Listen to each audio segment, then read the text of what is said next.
Hello, and welcome back to the Softpreneur podcast, where anti-establishment thought leaders and holistic wellness visionaries get clear on how to build a business like nobody else's business. I'm Elyssa Jakim. And I'm Dawn Petrin. And together we co-create the All Connected Agency, where we help wellness industry's most disruptive thought leaders express their essence louder and prouder to create more profitability and possibility. And now it's your turn. And we are so excited this week because this is our very first guest. She's a bit of a legend in the wellness world, the one and only Shiva Rose, founder of Shiva Rose Beauty, author of Whole Beauty, Rituals and Recipes. She had a holistic wellness blog pre-goop called The Local Rose, and she weaves beauty wherever she goes. Here's some of what you can expect from this episode. How to create your business in alignment with spirit. Why women make such great entrepreneurs. What intuition really is as a business owner and the difference between intuition and ego. The mantra Shiva loves to tune into when she works and creates. And taking in that you're living your dream life right now. So let's dive in. Welcome, everyone, back to the Softpreneurs podcast. We are so excited to have our first guest today. Welcome, Shiva Rose. Thank you. Thank you. I'm so honored to be here, especially hearing about what you are bringing forth on this earth right now. It gives me, I have chills on my all over. I have chills too. All right. Well, hopefully we can keep the chills coming. So, Shiva, this is the first question we are going to start every interview with, and we would love to hear from you about, we know you have one, but do you have a spiritual practice? And is there anything you'd like to share with us off the bat about it? Well, listening to your gratitude prayer this morning, I was thinking that this is sort of the path that a lot of us are going towards, which is like honoring all of these beings and these practices. I remember once hearing that we all want to get to that planet. There's just different rocket ships to get there, but we're all going to the same planet. And so just hearing your gratitude prayer and, evoking all those beings that I also give thanks to. And yes, I think I've started out on many journeys throughout my life, but now I'm in a place where it's kind of like bringing in all of those lineages and just feeling that soul connection to something greater than myself, to my guides, to Mama Earth, Panchamama Gaia, that knows far more than we do and ever will. So it's sort of like bringing those things all together. And yes, I have practices like Kundalini and Shadao, tea and Buddhism. But at my core, every morning and every night, I do that prayer just for the creative source, spirit, my guides, my angels, the archangels, the divine mother, and our bodies. So probably is very similar to what you just expressed. Yes.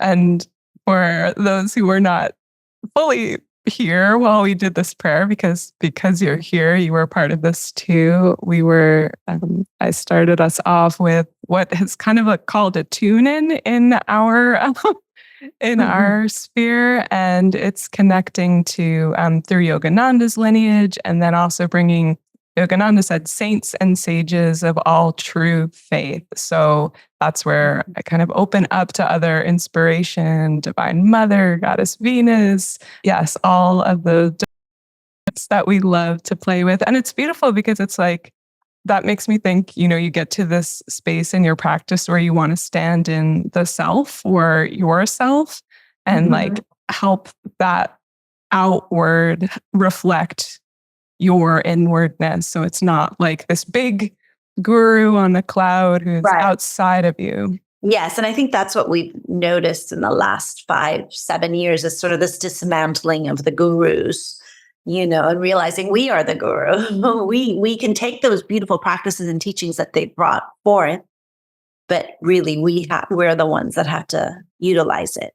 And I always say, it's grand and lovely to do this in your home when it's peaceful, but really your practice comes into effect when someone cuts you off or someone says something negative to you, or you have that, blow up with your partner. Like that's really when these practices hopefully will show us what to do and not to take the bait and listen to our guidance. And right, because I think it's all lovely to do it in your own little bubble. But really, when we go out into the world is when we need it. Sanam, amen to that. Yeah, I agree entirely.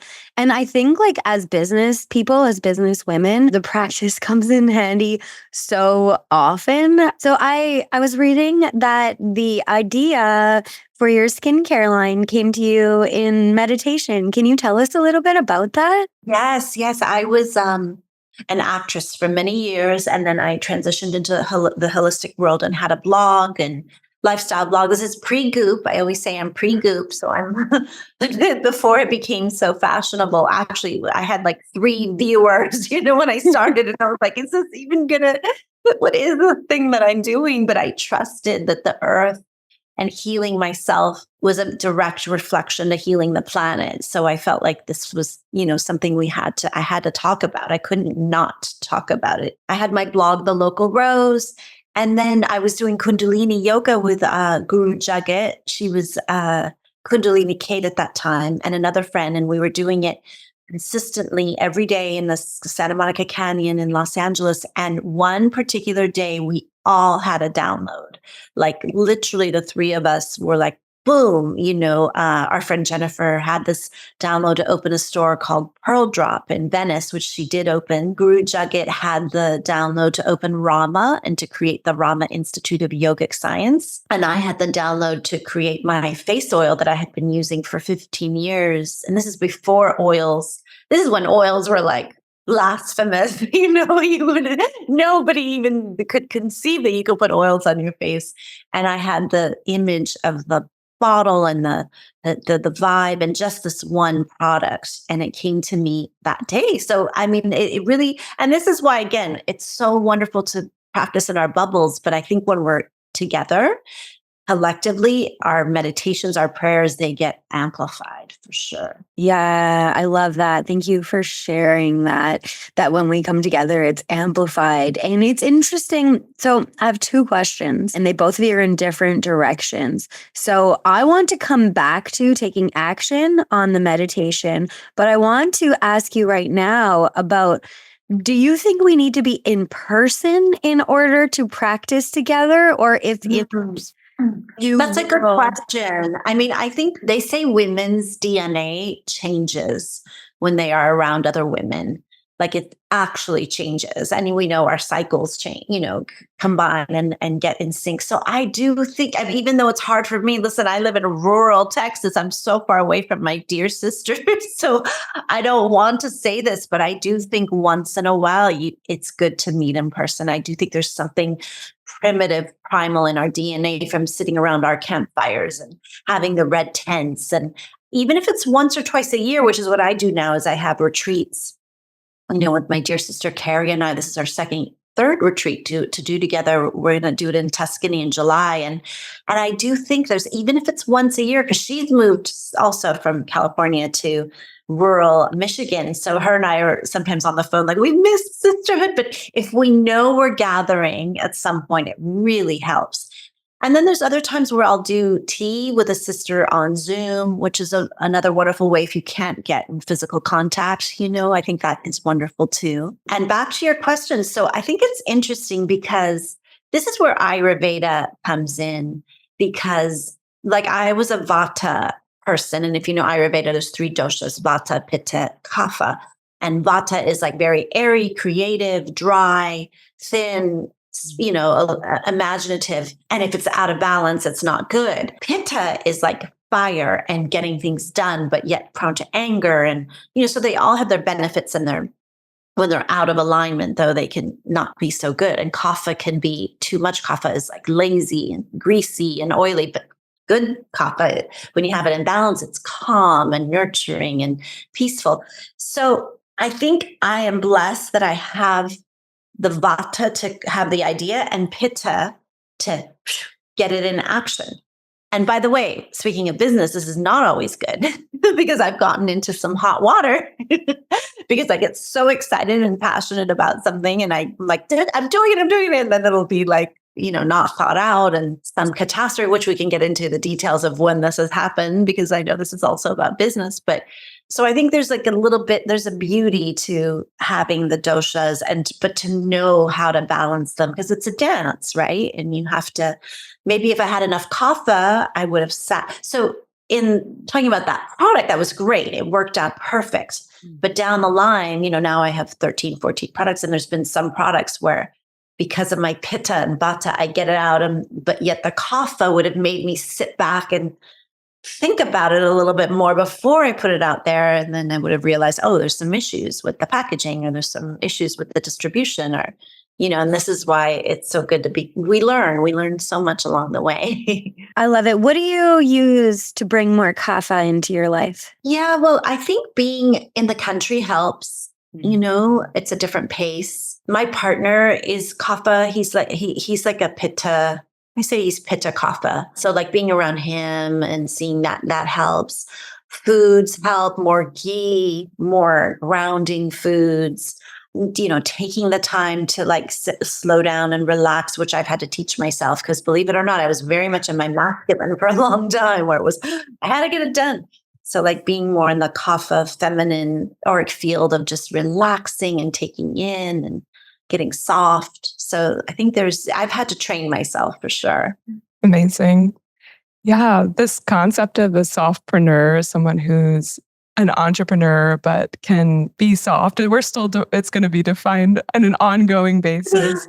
And it feels like it really encompasses, though, that feminine and the masculine as a business owner. And to me, as I view like what you put out over the years and what you create, you really seem to be someone who lives the practices and like lives them first, and business flows from there. Is that your experience of entrepreneurship? How do you stay connected to the life and the lifestyle that you want while building your business? That's a great question. Yes, I don't think I consciously worked it out that way, but that's definitely what has arisen. Like I said, when I walked away from acting in Hollywood, I was trying to heal myself, and I was raising 2 daughters. So it was logistics too. Like I just knew I had to be close to the earth. I wanted to grow my own food. I wanted my daughters close. I couldn't travel as much.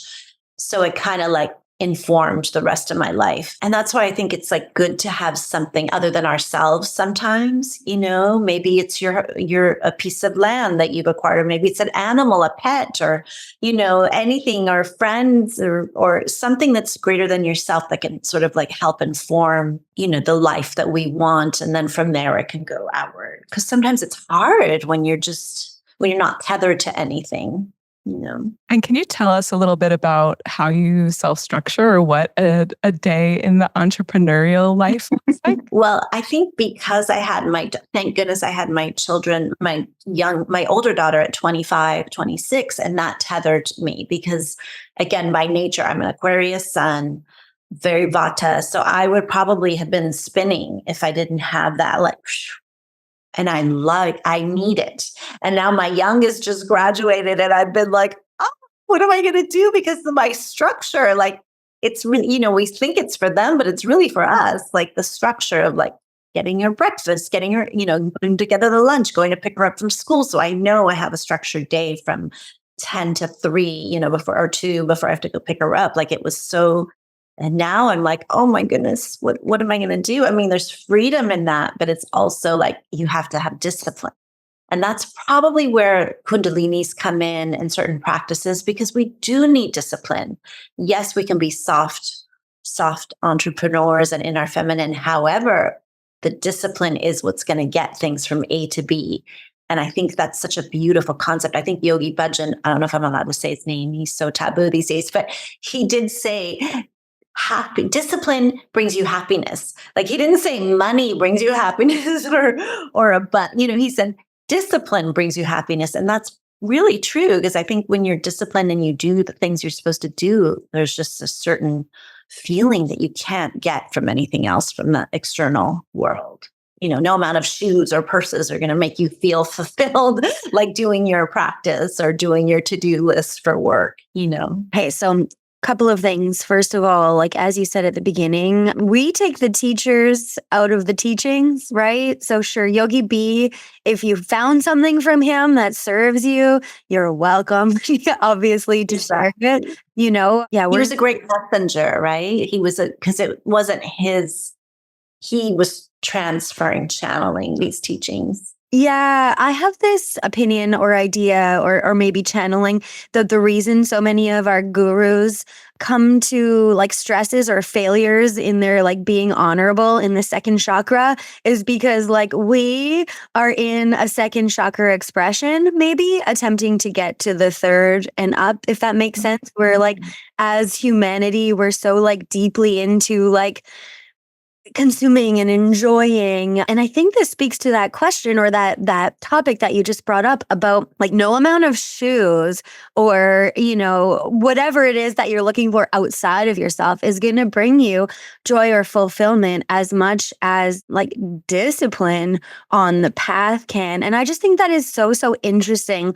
So I wonder if you can share a little bit more about like what fulfillment, both like within your business and in your life, which obviously is intertwinable, what that might feel like for you. And when you know that an idea is coming from your soul rather from an external need. Because, and I'll preface this or context it a bit, I think a lot of the time, we're like, I'm just trying to get to 10K months as entrepreneurs, or I want 10,000, 100,000 followers or what have you. And so much of that is from the outside. So I'd love to hear how you know when it's, I guess, the call or when it really is from your soul. Well, to be honest, I don't think like that. And sometimes I think maybe I need a little bit because I'm so not in that. I don't look at numbers. I don't look at, I don't operate like that at all. And listen, I think I could be far more successful if I brought a little bit of that in there. However, I'm going along as I have been, like sort of just like, not crazy, productively successful and not failing, just kind of like keeping on board. And maybe, I'm at a transition right now where I'm really asking myself, what do I want to do? Do I want to take this business to the next level? Or do I want to go even smaller and more niche? So I am in this like little transition period. So that is a very good question. And how do I know when it's a soul? I mean, once in a while, maybe the ego will come in and be like, you should make this product because it'll be better than this person's product, or something. And then I just have to sit with it and be like, well, do I still want to? Because usually when it's ego, it won't be this like, I need to do this now. I need to it'll be consistent. When it is from the soul, it'll keep like nudging, like, what this, because right now I'm working on this I really want a hydrating powder. Everyone's obsessed with collagen, but I want one that's going to like be filling the cells up from an internal place.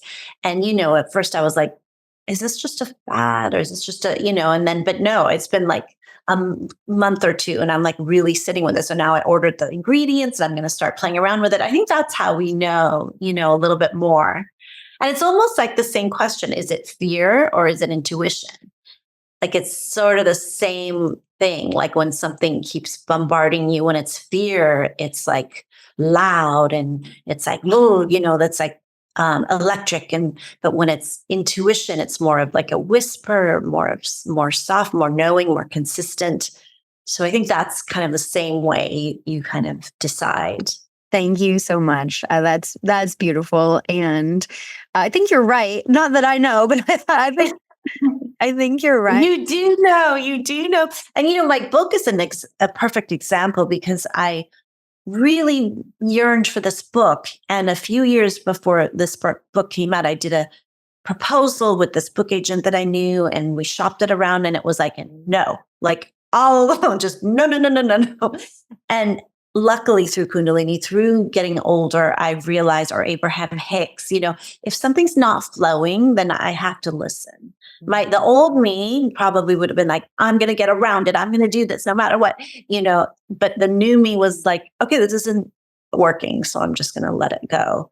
Cut to like 2 years later, somebody said, oh, you should meet with this book agent. I met with Meg and she was like, oh, we have to do this book. Send me a proposal. And then the first publisher I went to in New York, first one at Artisan, Leah wrote it. I walked in and she was like, I want this. And I was like, oh, I love you. And she was like, I love you. And I was like, it just was like green lights, the photographer, the aesthetic, everything was just flowing. It was just the right time. It was like literally 2 years, 2 years before they said nobody's interested in wellness and, rituals and beauty and natural beauty. This literally 2 years later, I had a bidding war, over the book. So it's all timing too. And the first time I was in my ego. The second time I was flowing with spirit and being guided. And the doors were just opening. So that's always a good way to know. I have a question that's like in relation to but in relation to speaking your message or sharing your message authentically. And you do that across a variety of platforms and in many ways. And I was just wondering if you have like a process for that or creating content or just general thoughts for the entrepreneur who wants to be putting themselves out there more, who maybe has some visibility blocks. How do you push past, like there's fear and sometimes the fear is also keeping us small, right? Like versus like there's that funny thing is like, is this a growth edge or is this a no? But I'd love to just hear about how you share and any thoughts for the entrepreneur who's like on the edge of sharing more.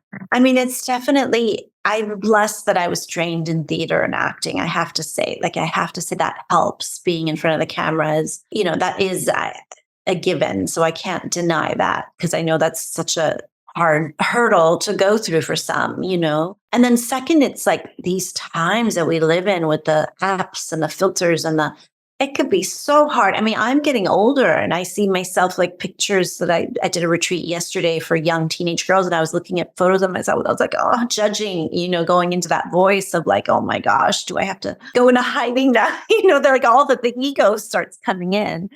And then you just have to remember, no, your authentic voice and your divine beingness in this world is going to touch, even if it's one person.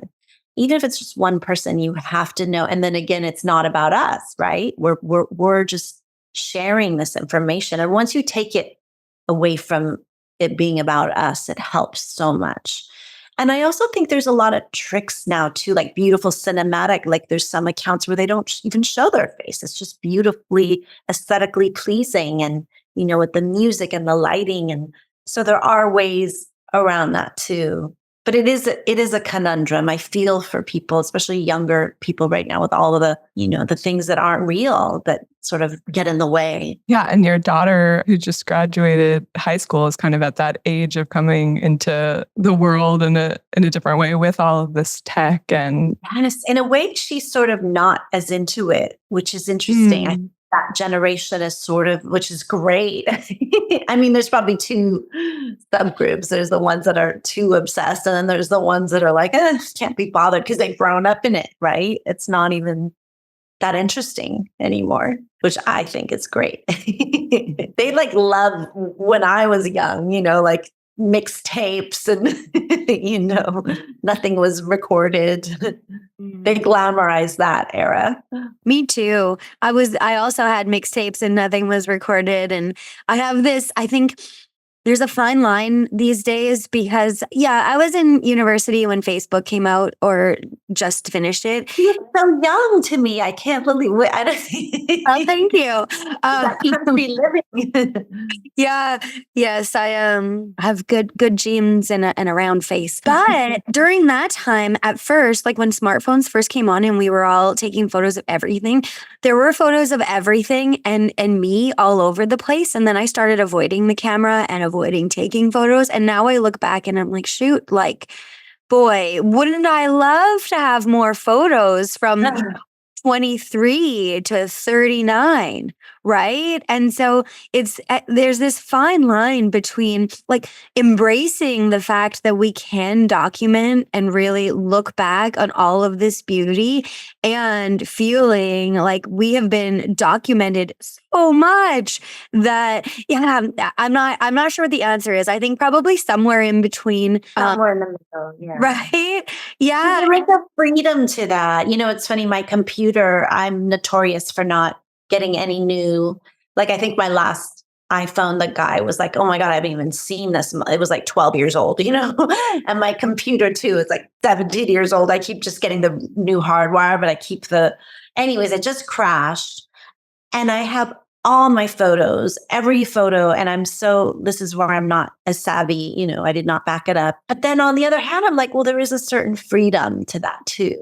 You know what I mean? They're like, that's the past. That's the past. And let's start, there is a certain amount of freedom to that, which is interesting that the phones become so a part of us that we feel freedom when we don't have to be on it. And I hear like that's the billionaires, like that's what they do. They don't even have iPhones. They have like assistants that do everything, So let's aspire for that. Let's start living like them. I mean, I love that. And actually, it does lead me into something that you mentioned earlier. You weren't sure, like, do I try and make this really big? Do I go in this direction? Or do I go even more niche, which I think could make it really big? So just as a caveat, like watch out, that might do that. I don't know, 10, 15, 25. Let's assume we're superhuman. We're doing the work. We're going to live to be 150. What does your ideal life look like? And is it different from now, even if you shift? Gosh, it's a very poignant question because I really am like my second Saturn return is coming in a few years. My youngest just graduated. I'm going through, hormonal changes. And I have this course coming out called The Waterways of the Feminine Mystique. And I went deep into this chapter for women. And in Japan, which is one of the only countries, they call it a woman's second spring. All these other cultures are like, when you get to the big M. But in Japan, they're like, oh no, it's an amazing time because your children are raised and you get to do what you want. And hormonally, it also is interesting because women get more testosterone, and that's why they want more adventure. Like I'm like, I want to go travel. I want to see the world. Whereas men get more estrogen and they just want to stay home and putter around with the animals.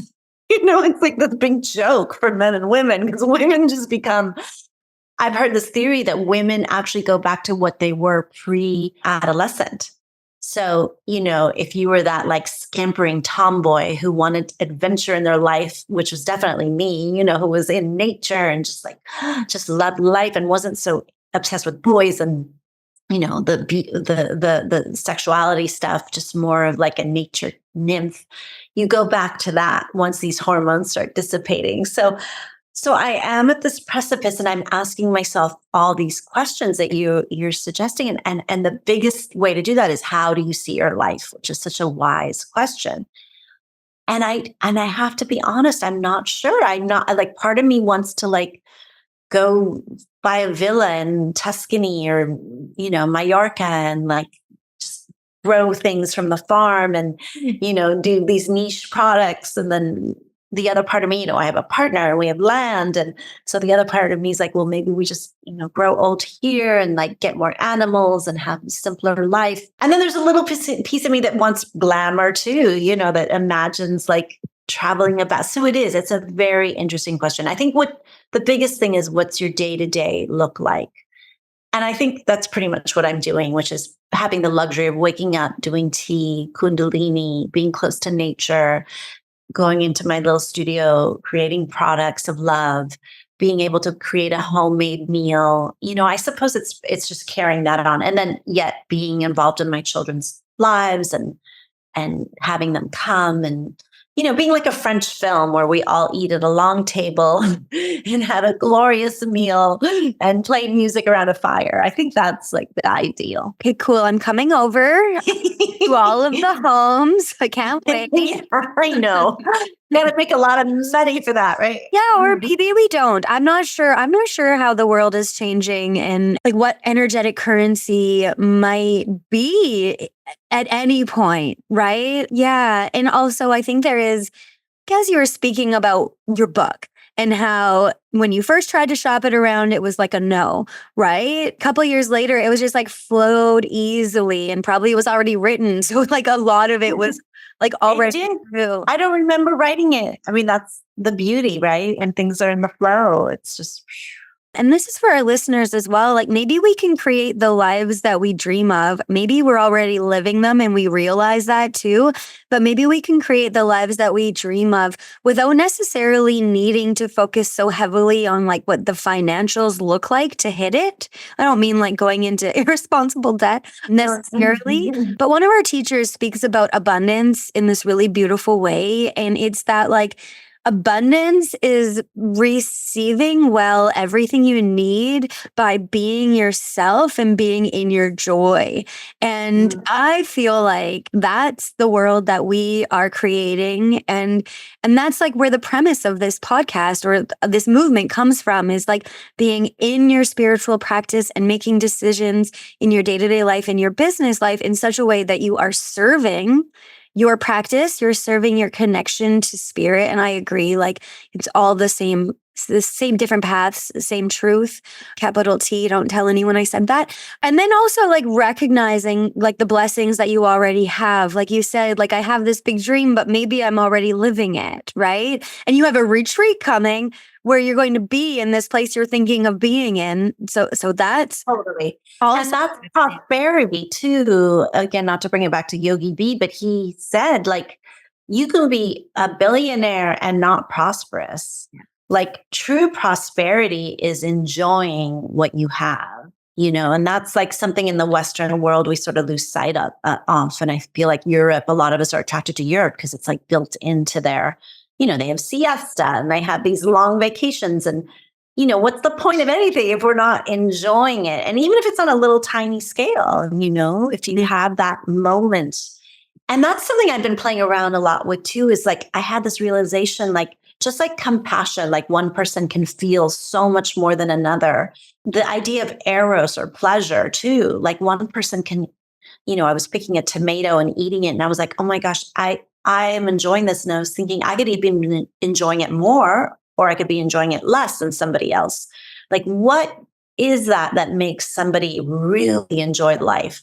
Especially because I'm seeing like, oh my gosh, there's a finite amount of years. Like, what can we do to really, and that comes to calming your nervous system and releasing trauma and getting in your body and slowing down, getting more kapha, but to really, and also with business, because business can be so stressful for some of us entrepreneurs, but how do we get back to the parts that we enjoy? And for me, my greatest pleasure is going into my studio and creating, putting on a mantra, and just getting in the flow. That's my favorite part. I mean, as you know, there's 1,000 emails, 1,000 things we have to do, which are not fun. And, but if we get back to that kernel of why we started it, it kind of like fuels us. Okay, this brings me to a question I wanted to ask, actually two of them, and I'm so glad they go well. So one question is, what does your creative process, your creative flow look like? And do you have a favorite mantra or kriya you want to share with us and our listeners? Oh, that's a good one. Well, I love the Mul mantra, which is,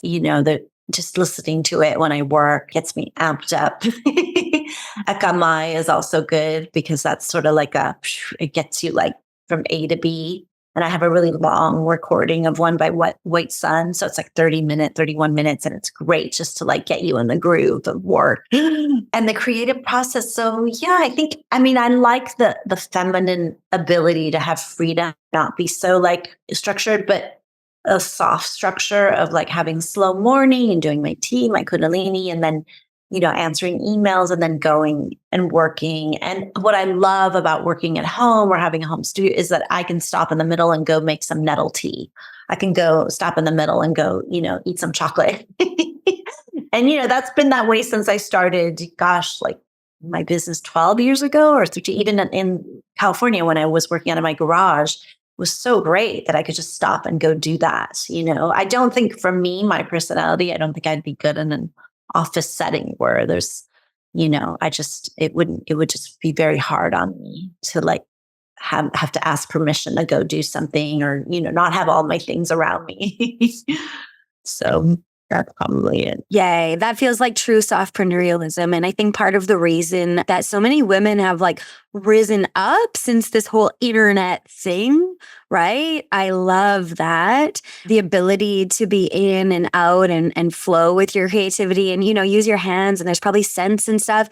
And then I got to say, Moon Mantra and Ekamai, amazing. We'll link both of those in the show notes. I was part of Guru Jagat's Aquarian Leadership, or what was it called? I forget. And we did a 40-day practice to that White Sun Ekamai, and it's whoa, the way that you get into the thought or the vibration from that. So anyone who's listening, we will definitely pop that in. And Elyssa, you were asking about a good mantra recently, and I think that would be amazing. And then I also want to let people know the Moon Mantra and Kundalini yoga is the fate killer, right? So that's like you can practice that, and you can it's like burn through all of the blocks quickly with the supportive spirit. So, and I can see that as such a like go do it mantra. So, and then the softness of the Ekamai and the mother. So, yay. Thank you so much for sharing. Thank you. I was going to say, it's so funny too, because in this feminine sphere of success, I just had this realization when you were saying that. So I do tea ceremony, which is one of my passions. I'm going to be serving tea for a friend's birthday here. So it's kind of work, but it's not, it doesn't seem like work, but it is work in a way, or my work, my work, my service to the world and work. But we are having Sanatam Kaur come. She's going to be singing as I'm serving tea. We had a phone call day before yesterday where I'm like talking to Sanatam on the phone, and I'm like trying not to, for us, this is like the movie stars of, it might as well be like Julia Roberts to like the average person. But for me, it was like, oh my gosh, the Moon Mantra is her version that I listened to. And I was like, wow, this truly, now I have to take a moment, because usually I would just rush by it, but I have to take a moment and go, this is prosperity. This is truly prosperity. I get to do what I love, which is Shadao, the way of tea, and Kundalini mantra, and the two worlds.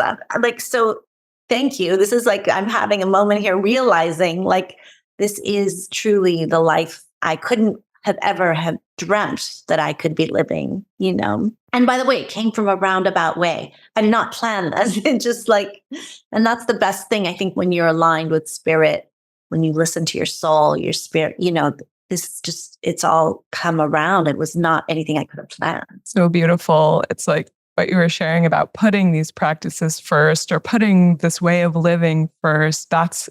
It feels like how the softpreneur or entrepreneur gets themselves in the space of these things, like magnetism, right? Things coming and committing to the long-term discipline, which also feels like play, which feels like pleasure, which feels like joy, and putting those things at the top of the to-do list seems to enable this sort of the other things that, quote, need to happen in the day or in the business to kind of find their proper place. And I also really wanted to highlight this, wow, can we take a moment and accept and receive the success of the dream life right now? Yes. I really honestly would have not, but thank you, because you guys have illuminated to me that this is, of course I have to do it though first. Maybe I'll celebrate after, because it's an actual, it's a big group that I'm serving, and I'm a little nervous about that. But yes, just to take that's prosperity, realizing that you are in the moment of a big dream. So yes, celebrate right now, during, and after. You just don't celebrate enough. So I would love to hear more about this course that you're developing. So could you tell us more about it? It sounds amazing and exactly what I need in life. Sure. And I think, back to what your theme of your podcast is, I just had this realization too. I have many businesses, and I think as women, this is something we bring forth because we are able to multitask, because we are, they say all the goddesses are actually one goddess, right? They're all different facets of the same goddess. And I really do believe that we have the capacity to birthed so many things. So yes, Chidao, the tea, Kundalini, the retreats, the skincare, which is also how we thrive. Because I think as women, we need that. We're such complex beings. We need that variety. We need that. So I think for your listeners to not think that you have to just do this one thing, but maybe, the branches from that, or see what flows again. And because that's important too. I think it's like, and that's where the course came in. So the course came in because I realized, because I have a different experience with water now. I was born in Malibu, lived in Iran as a child, but then went back to LA. I lived by the ocean pretty much my whole life. So when we moved out here away from the ocean, and we had to have a creek, but it's sadly dry right now, my experience with water just changed. I just realized this like immense gratitude and realization that nothing can be done without her, and how she's in fact a deity to me. Like water it changes us on such we are water. We can't survive without water.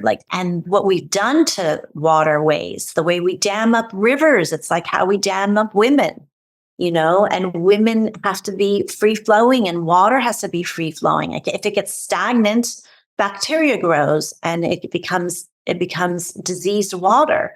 And the same thing goes with our bodies, with our body ways, movement, and getting the lymph system moving, and the different, areas we have in our body that are pools of water, between our wombs, our cervix, our breasts. And so this all inspired me to create this waterways. And right now it seems like there is a revolution happening with water. People are realizing that water we drink is really not hydrating us unless it's vortexed, because water needs to be vortexed in the natural wild. Unless we add minerals, the tap water from the city is not going to be helping us. In fact, it's hurting us. So, and by the way, this is the fact that we have to fight for water, is like ludicrous. It's like organic food and air that's not sprayed. Like the fact that we have to fight for these basic rights. And maybe that's what women are, why we are rising, why the divine feminine is rising, because enough is enough.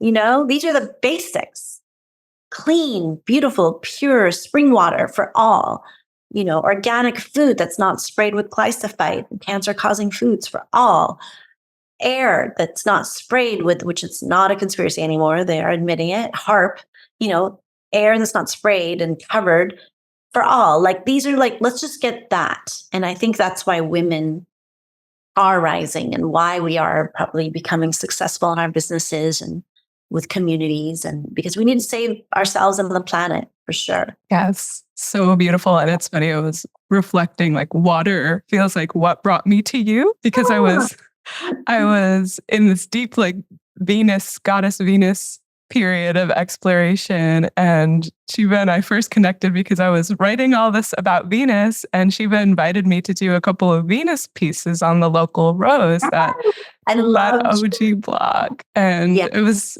so beautiful. And Venus was she was really speaking at that time, still is whenever we want to connect with her.